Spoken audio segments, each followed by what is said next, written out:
Anyway, good evening, everybody. I'm Quentin Compton Bishop. I'm Chairman of the Levantine Heritage Foundation. So welcome for those people for whom this is the first event that you've attended. We hold these events about 3 or 4 times a year,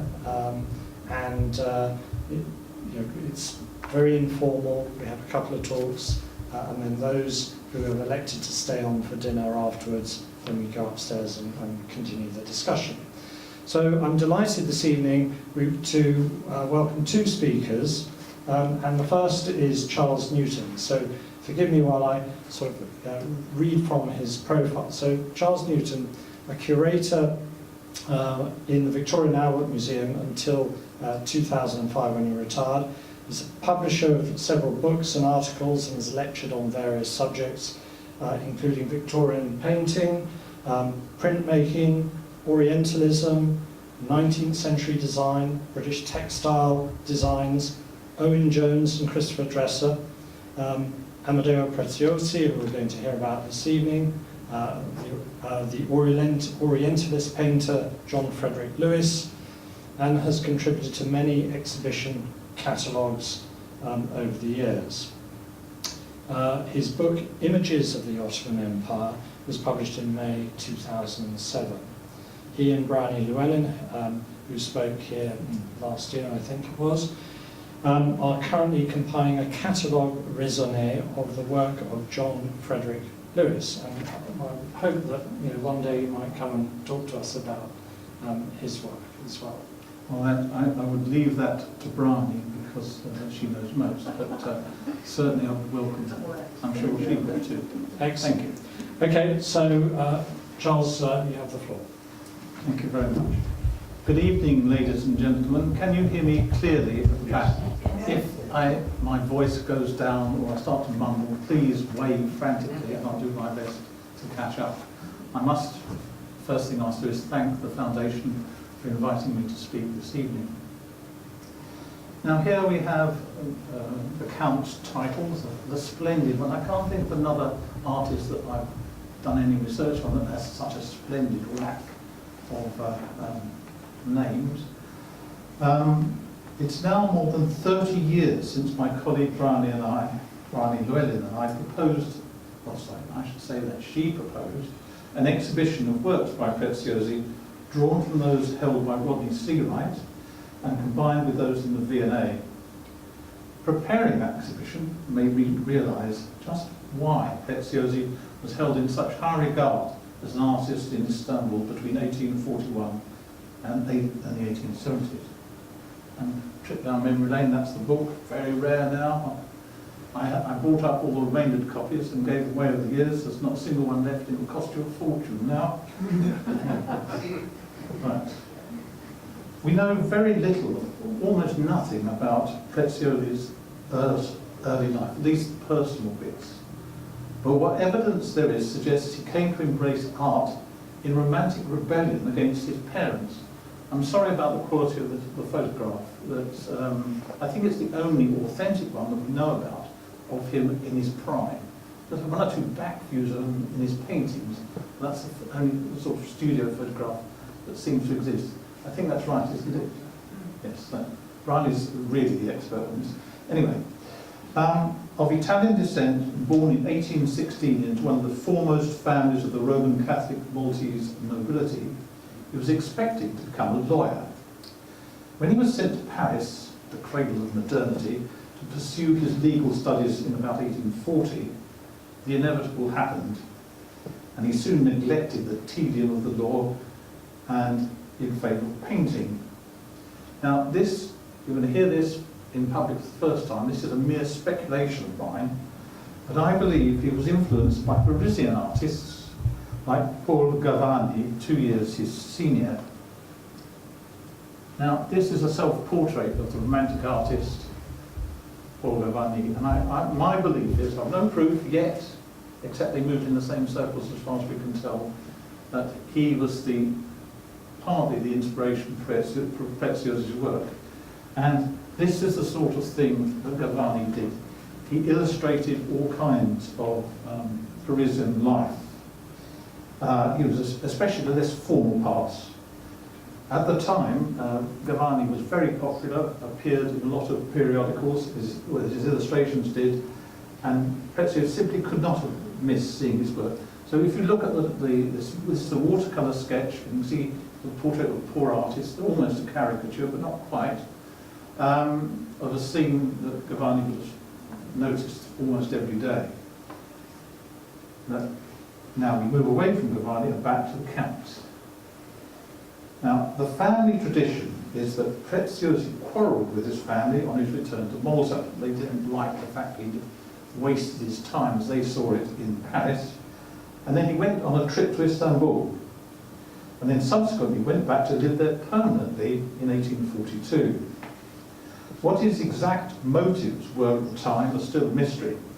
But as there are still many of his descendants around today, in Malta, in the United States, here, and for all I know in many other countries as well, we hope that more family history will eventually emerge. When he arrived to settle in Istanbul, Preziosi set up a studio to provide illustrations of the everyday, well, not really everyday, but cosmopolitan life of Istanbul, and sold his watercolours to visitors.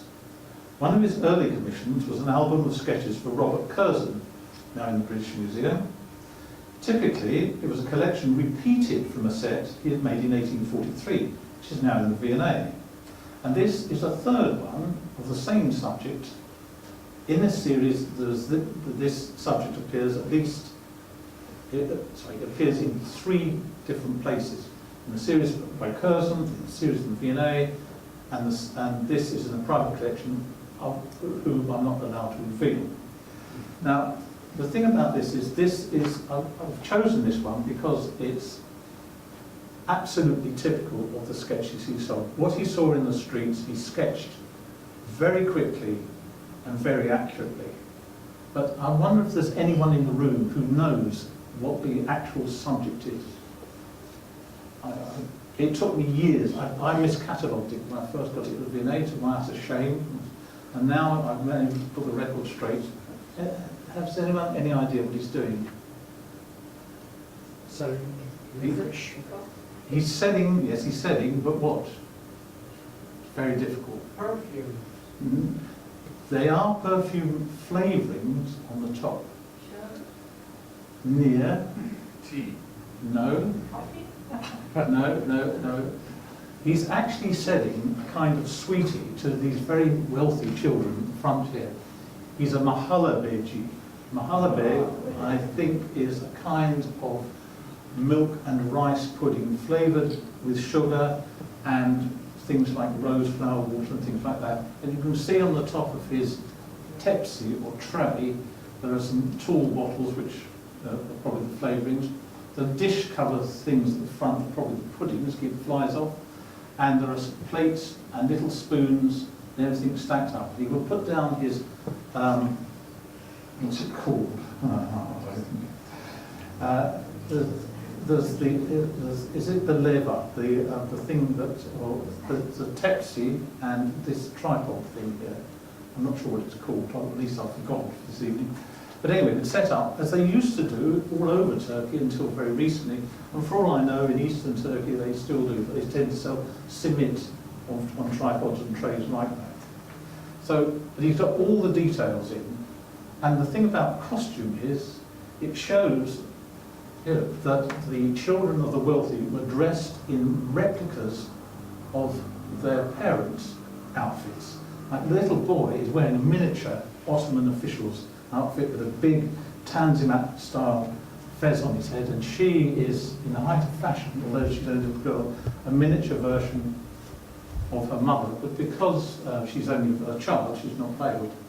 And here is the servant in the background, and a very skinny and rather unhappy-looking street trader from Halabiji. So this is, as I say, typical of Preziosi's work. And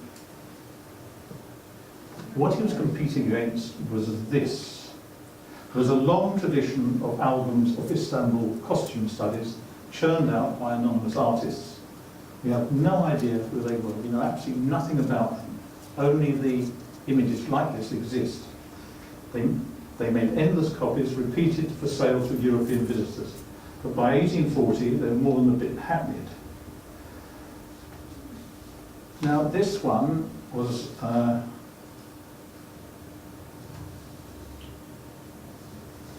belonged to a traveller. She, I think, Lady Londonderry. Lady Londonderry, that's right. She bought it in the 1840s and bound it into an account of her travels. And these things acted as the illustrations. And you can see, phonetically written underneath, the name of the...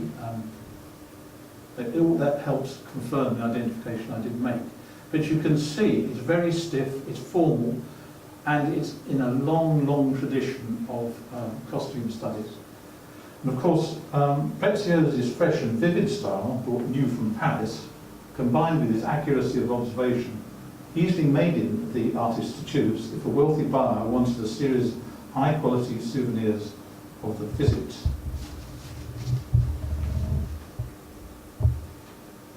And this is another one, also in the series, and it shows a Greek woman dressed in the height of fashion in a rather rococo-looking Ottoman interior. I assume it's a Greek woman. It's very difficult to tell. With female costume, usually it's only the headgear that makes it easy to tell, because the rest of the outfits were rather similar in this sample, as far as I can tell. There's an immense amount of research going on as I speak about costume in the 19th century in the Ottoman Empire, but there's no comprehensive survey that I've seen that's been published that goes into minute detail that could explain everything about this so far. As you can see, she's wearing flowers in her hair, which incidentally was also, if this is the 1840s, was high fashion in England as well. So you've got ladies going to balls with flowers interwoven in their hairdos.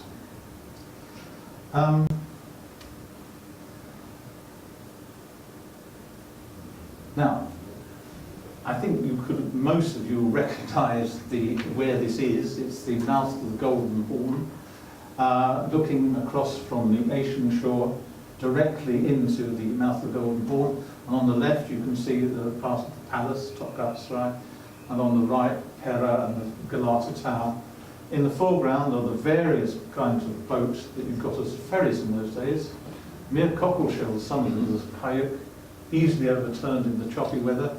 It must have been quite an experience before the steamers took over the trade, and you get in and have two men row you across. And there are two versions of this. This is the one in the V&A, but there's another one in a certain private collection, very similar, slightly different people in the boats, but apart from that, it's very similar. He often, very often, repeated images, I think by request. Also, on the market not all that many years ago, there was a book of tracings, which I think, and Bryony, I think, agrees with me on this, they were the basis for repeating work. You do a sketch, trace it extremely carefully, and if he got a request for another one, he would use the tracing as the basis for another work. He was, after all, a kind of industry. Now, this is another pair of things. I'll show you a bit of that. This one is also in a private collection. This is a coffee house done in 1852, which is in a private collection. And you can see the coffee houses were a favourite subject because he could include the very diverse clientele. And also the coffee houses themselves were these beautiful, very rococo-looking gilt and gingerbread interiors. Not a single one survives from the 19th century, which I think is the greatest pity, and is a missed opportunity by the present entrepreneurs in Turkey, that if they recreated, it wouldn't be all that difficult, a coffee house based on all the pictures we have of coffee houses, it would be a sellout. But there you go. I've been ignored again. Now, as you can see, at the back there's a Persian. Here there's a Circassian with the cartridges on his outfit. There's a Greek of some kind. Over on the left there's a couple of musicians in the recess. I think the group of musicians was actually called the saz in the 19th century, and he's actually playing the instrument called the saz. And there's another kind of Greek sitting in front, smoking his pipe, and the lad is lighting this pipe with a bit of charcoal in the tongs. And in the recess with the great rococo hood is the little Mongol furnace where the coffee was prepared. You could also get a haircut and listen to music, listen to the wonderful trickling of the fountain in the heat, and they must have been one of the most pleasant places to be on a breezy day in Istanbul. Now, I'm sorry about the quality of this slide, the colour is completely off, but you can see it's essentially the same scene, but the staffage, the people have changed, and you've got an old man, and a bit of pathos here in that there is a female beggar comes to the door. She's going to do the rounds and ask for alms. At least I think that's what it is. The problem is, although Preziosi frequently put a title at the bottom, he didn't always do this. And some of them are rather enigmatic. He doesn't always explain what he's done. Presumably he did to the client when he sold them, but not all the clients put notes on the back or anything, and what they knew has perished with them. But this is typical of the larger watercolour that we sold to the wealthier visitors. If Levantines are often defined by their trading abilities, then Preziosi, who lived in the empire from about 1842 to his death in 1882, was really the head of a Levantine business. His trade was the provision of illustrations, which he and his studio produced for 40 years in Beirut, then known as Pera. He was a polyglot Maltese citizen of Italian descent, living under the protection of the British, as Malta was under British jurisdiction. But then we simply don't know how he defined himself. There's no diaries or letters for most of his life, certainly no diaries, only one or two bits of writing by himself, but nothing autobiographical at all. Now this is an illustration, which is actually a print. He went to Paris and he published a book of lithographs in 1858 called, and the English version was called Istanbul, Recollections of Eastern Life. And this is plate 265. It's a colour lithograph, quite an early, full colour, proper lithograph. And it shows, again, the outside of a coffee house and various people sitting outside. I'd like to know, and this man is wearing a very distinctive coat, whether he's an old retired soldier or what, I don't know. It's, again, one of the mysteries. But just behind him, there was a very drunk-looking musician with a little flower in his cap, probably an ashuk of bard or a singer anyway. A rather sort of sardonic-looking Greek to the left, and the lad carrying the pipes back into the, these wonderful wooden rococo buildings, the coffee house. Now, this is a strange one. This is an old man and his servant. It was on the market not all that long ago and has gone into a private collection. But this is an old man and his servant on a balcony in Pera, overlooking Constantinople in 1853. This view is from the house in Pera, looking south across the entrance to the Golden Horn towards the old city of Istanbul, and to the left, the Bosphorus and the Asian shore.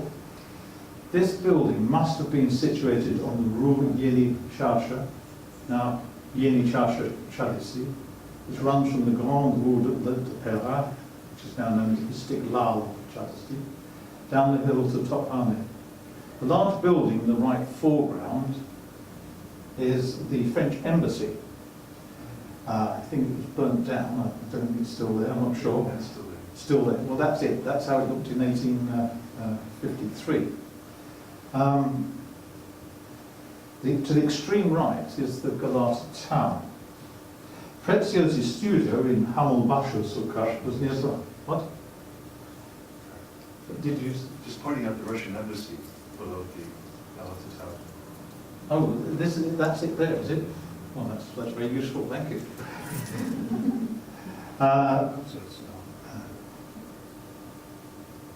Preziosi's studio in Hammelbascherskirche was nearby, on the northern side of the Grand Rue de Pera.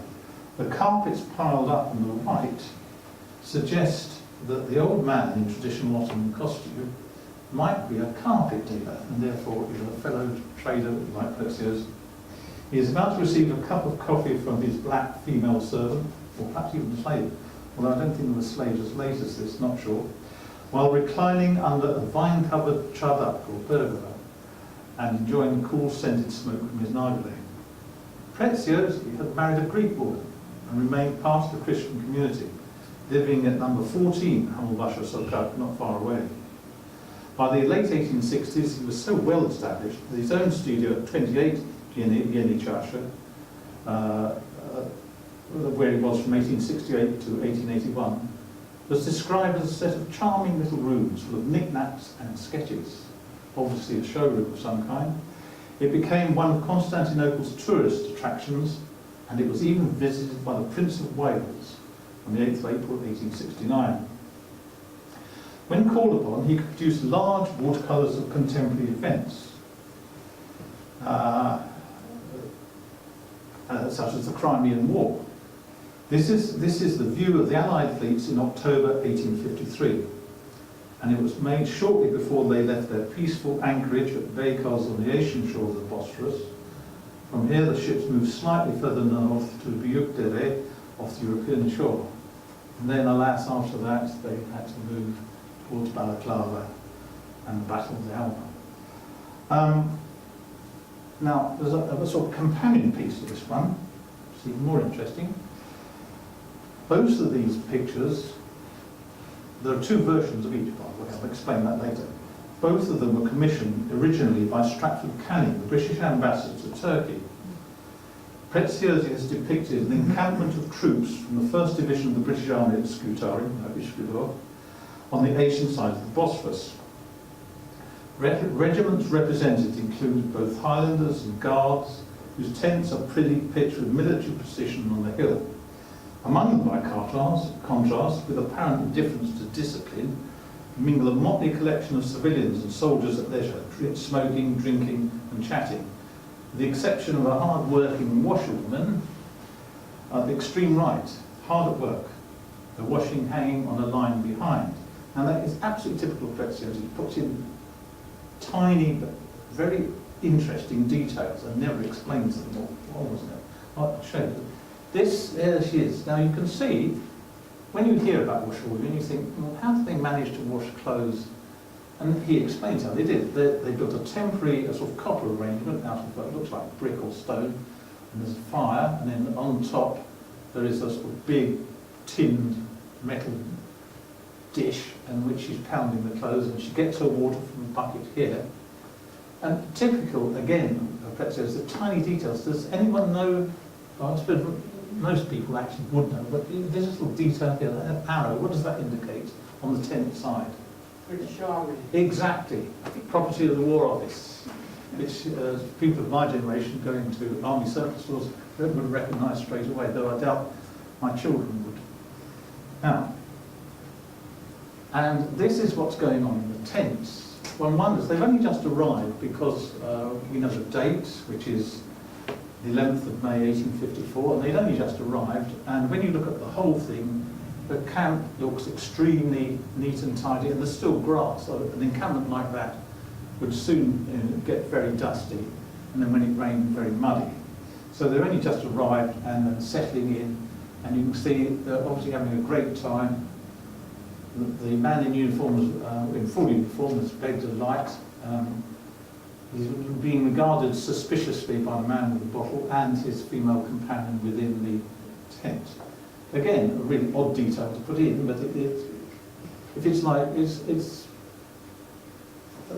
he's a kind of reporter, an illustrator. Now go back to this, and regiments included both the Highlanders and Guards. Among them, by contrast, I should say, forget that, the focal point of the composition, however, is not military. It's right in the centre. It's a commercial encounter between two civilians, each representing Europe and Turkey. A dapper gentleman whose riding crop check jacket and rakishly tilted hat are bohemian enough to suggest that he is likely to depict the artist himself. And as the it could be. And who else would it be? We don't know. I wonder if this old gentleman is the same sort of person as the carpenter. He could be that too. A typical merchant from the bazaar attempting to sell his wares, while the two men's horses, appropriately caparisons. I mean, this you can see by the crescent on here. That's obviously a Turkish outfit, and the size of groom. And perhaps he owes his horse, is probably the one further back. And they're obviously having some sort of bargaining, and he's telling off on his fingers how much he's going to charge. Though quite what, again, it's anyone's guess what's completely going on. The paraphernalia of objects on the ground reinforce the presence of both east and west, together but distinct. On the left, Turkish pack saddles, swords and other merchandise belonging to the local tradesmen. On the right, a bearskin rifle, epauletted jacket, blue cap, other accoutrements of the British Army. I'll just go back, as you can see here. Okay.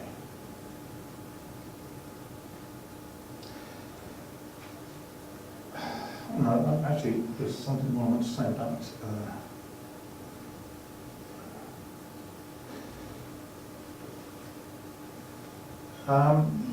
this version is in a private collection. Another version of this watercolour is in the British Government Art Collection and currently hangs at Pera House, the British Consulate General in Istanbul. The figures are slightly differently positioned, but as the viewpoint is the same, the key provided by the artist between the images is informative.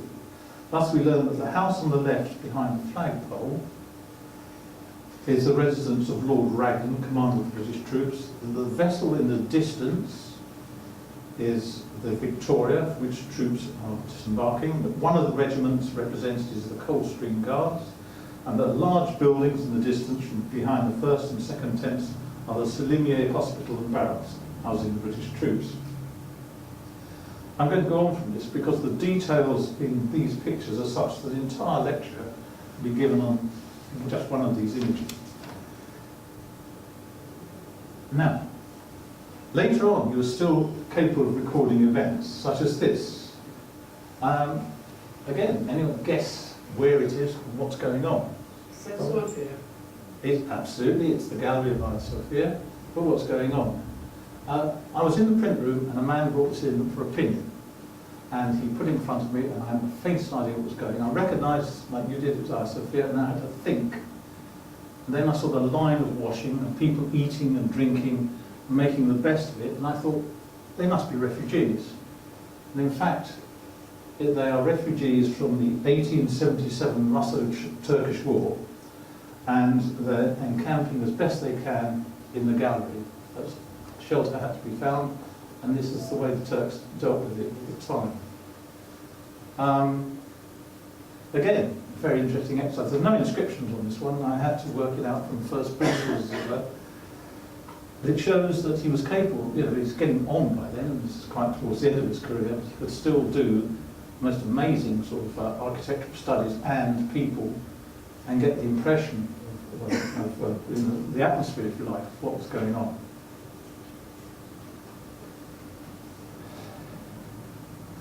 He was also capable of remarkable, sensitive portraits. And he did a series, apparently for his own pleasure, because they extend over a couple of years from the date. And there seems to be only one version for each of these. There's about 32 of them in the V&A in a separate group, bought from a dealer, absolutely no provenance, towards the late 19th century. And this is a very rare image for 1850. This is Adile Hanım, Turca di Constantinople, it says on the drawing. And there are very, very few pictures of this early date of a Turkish woman sitting at home, unveiled, for a non-Turkish artist, or for any artist, I think of it. And she is very, very different from the popular image of the occupant of a harem. I mean, she's perfectly normal, very interesting to look at because of her outfit. And again, a puzzle, how was he able to persuade her to sit with him as she was Turkish and presumably a married woman? We don't know. She might have been a Bektashi, or as they're called now, Alevis, but where they didn't wear veils or didn't consider the veil to be an important part of their lives. And Preziosi was a friend, so she allowed him to do this portrait at home.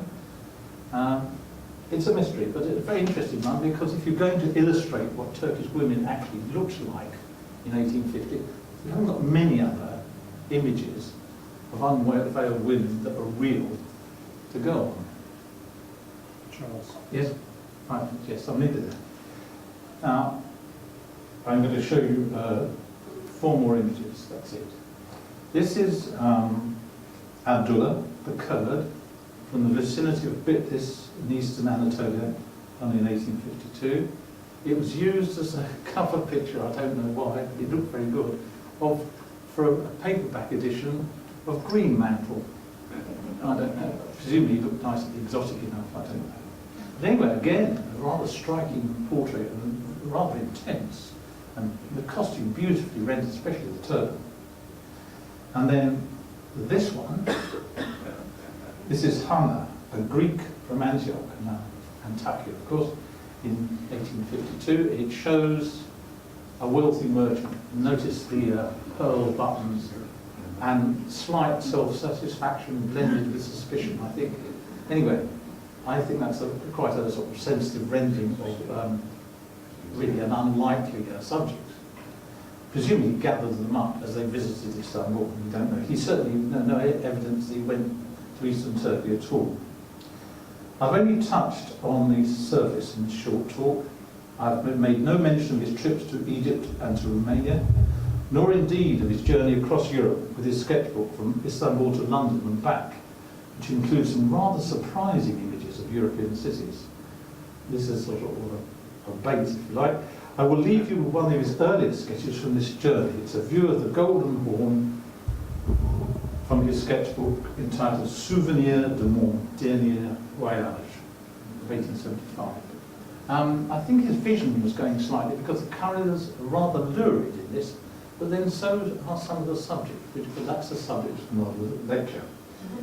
The biggest, and I think the best, source of accurate images of daily life of cosmopolitan Istanbul between 1841 and 1882 still remains the huge volume of work by Preziosi. Thank you.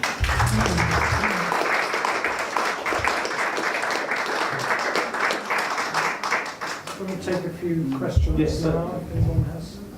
Any questions? Otherwise, we can come back at the end Yes. if people have got something they want to pick up. Where's the best place in London to see more of this?